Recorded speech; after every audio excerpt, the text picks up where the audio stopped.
സംസ്ഥാനത്ത് തെരുവ് നായകളുടെ കടിയേൽക്കുന്നവരുടെ എണ്ണം ദിനംപ്രതി ഉയരുമ്പോഴും മതിയായ ABC സെന്ററുകൾ ഇല്ലാത്തത് ആശങ്കയായി തുടരുകയാണ്. സംസ്ഥാനത്ത് ആകെ ഉള്ളത് 19ഓളം ABC സെന്ററുകൾ മാത്രമാണ്.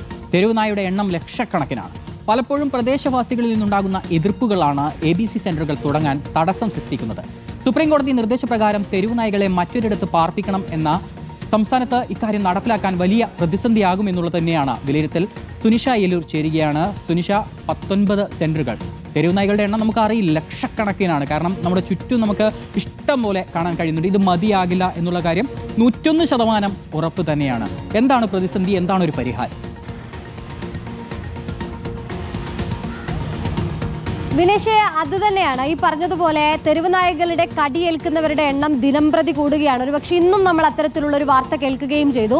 2019 കണക്ക് പ്രകാരം 2.25 ലക്ഷം നായ്ക്കൾ, തെരുവ് നായ്ക്കളാണ് ഉള്ളത് എന്നുള്ളതാണ്. അവിടെ നിന്നും 6 വർഷം ഇപ്പുറത്തേക്ക് എത്തുമ്പോൾ സ്വാഭാവികമായും 2 ഇരട്ടി വർധനവെങ്കിലും തെരുവ് നായകളുടെ എണ്ണത്തിൽ ഉണ്ടായിരിക്കും എന്നുള്ളതാണ്. പക്ഷേ അപ്പോഴും പ്രതിസന്ധിയാകുന്നത് 14 ജില്ലകളിലുമായി ആകെയുള്ള ABC സെന്ററുകളുടെ എണ്ണം 19 എണ്ണം മാത്രമാണ് എന്നുള്ളതാണ്. ഒരുപക്ഷെ ഒരു ദിവസം തന്നെ ഒരു 100-ൽ കൂടുതലോ നായ്ക്കളെ വന്ധ്യംകരണം നടത്തിയാൽ പോലും അത്രയധികം ലക്ഷക്കണക്കിന് നായകളെ എത്തിക്കുന്നതിൽ വലിയ പ്രതിസന്ധി ഉണ്ടാക്കുന്നുണ്ട് എന്നുള്ളതാണ് ഒരു കാര്യം. പലയിടത്തും വന്ധ്യംകരണം കൃത്യമായി തന്നെ നടക്കുന്നുണ്ട്. പക്ഷേ അത്രയധികം നായ്ക്കളെ എത്തിക്കാനുള്ള ഒരു സംവിധാനം നമുക്ക് ചെയ്യാൻ കഴിയുന്നില്ല എന്നുള്ളതാണ്. നിലവിൽ ഇപ്പോൾ ബ്ലോക്ക് തലത്തിലടക്കം പോർട്ടബിൾ ABC സെന്ററുകൾ തുടങ്ങും. എവിടെയാണോ തെരുവ് നായകൾ കൂടുതലുള്ളത് അവിടെയൊക്കെ ഈ പോർട്ടബിൾ ABC സെന്ററുകൾ എത്തി അവിടെ നിന്നും വന്ധ്യംകരണം നടത്തി വാക്സിനേഷൻ നടത്തി നായകളെ പുറത്തുവിടുന്നതാണ് നിലവിൽ ആലോചിക്കുന്നത്.